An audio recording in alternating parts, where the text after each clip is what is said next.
Dėkui, ponas pirmininkė.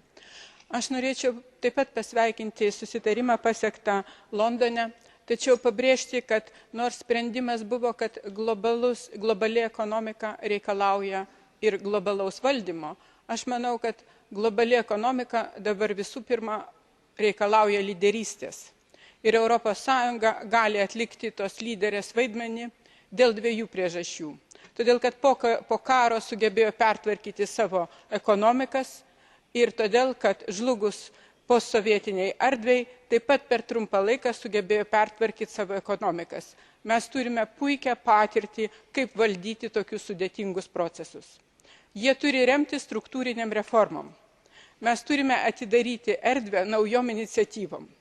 Jeigu mes dabar sutelksim dėmesį į detalės, techninės detalės, reguliavimo tobulinimą, kas aišku reikalinga, tai mes prarasime iniciatyvą ir erdvę judėjimui.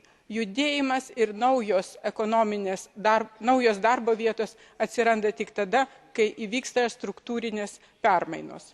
Kokių struktūrinių permainų Europos Sąjunga gali pasiūlyti pasauliui?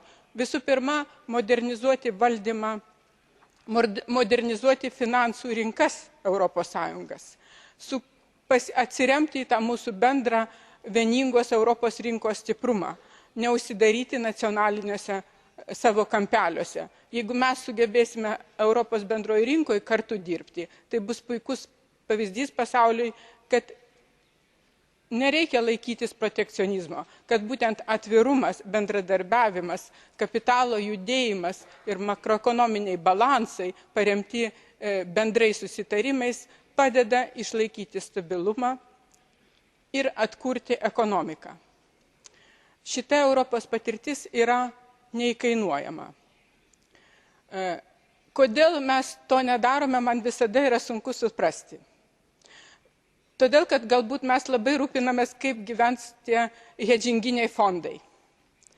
O per mažai skiriame dėmesio, kaip gyvens žmonės.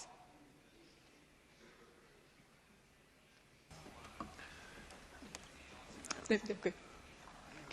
Merci.